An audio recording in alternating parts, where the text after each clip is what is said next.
What's up, guys? We're here at the Donald L. Tucker Civic Center following Florida State men's basketball, an 83-80 victory over number 15 Notre Dame. Alongside Assistant Sports Editor Alfy Flores, I'm staff writer Michael Hudak. And Alfy, coming into this game, this was a big game for Florida State. They're coming off a 13-point loss at Notre Dame on Saturday.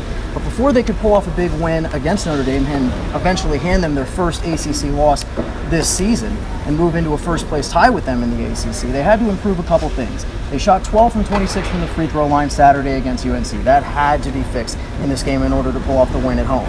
They also had 3 guys with 4 fouls at the end of that game, the Seminoles did. So another thing that really improved in this game. But to you, Alfy, what improvement stood out the most? I think the biggest thing was lack of turnovers. Against UNC, Florida State looked really fragile toward the end, turnover after turnover. But this time, Florida State was able to pass well and get the ball to the right guy. Jonathan Isaac comes big at the end. He knocks down a three-pointer, and he also hits 4 free throws on top of 2 block shots. So I think that was a really big thing that Florida State was able to capitalize on when taking this win.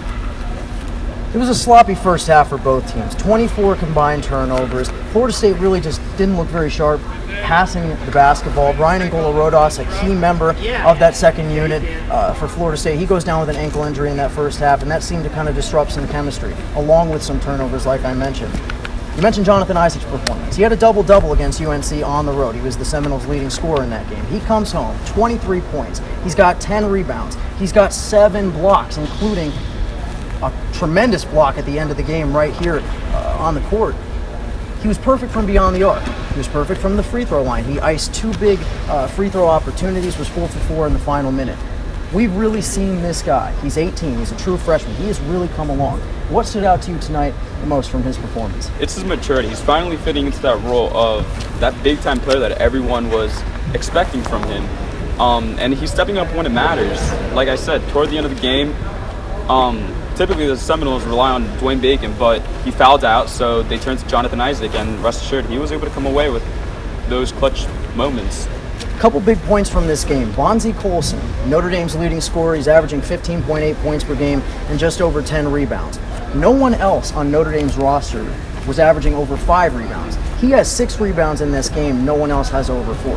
Florida State attacked the glass tonight, something that they were really bad at against against UNC on Saturday. They really improved in that effort, and they forced Notre Dame to beat them in the only way Notre Dame could, and that was with perimeter shooting. They shot down 15 three-pointers. They shot 70% overall, Notre Dame did, from beyond the arc. And then one series that really, to me, is emblematic of this game for FSU, these past couple of games for FSU.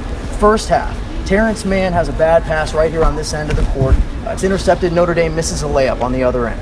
Coming back, Dwayne Bacon attempts an alley-oop to Jarquez Smith. I'm sure you remember this. It was a bad pass. Jarquez missed the alley-oop. He kicks it back out to Bacon, and Bacon goes right back to Jarquez. The persistency in that play is emblematic and symbolic of what this game really was for Florida State. It was not a perfect game. The offense struggled at many points in this game, but they brought it together, they stayed resilient, and they found a way to pull off this victory. They win 83-80. This isn't the only ranked team they face this week. Absolutely not. Florida State stays here and faces against, right now, Louisville. That's Saturday at 2 o'clock, so a quick turnaround for this team. It's going to be a big game. Absolutely. And the Tucker Center will be sold out for that game. At least student tickets are, and there's a couple general admission tickets still awaiting. Leonard Hamilton said in the post-game press conference that he requests fans blow the roof off of this place on Saturday. 83-80, number 10 Florida State defeats number 15 Notre Dame here at the Tuck.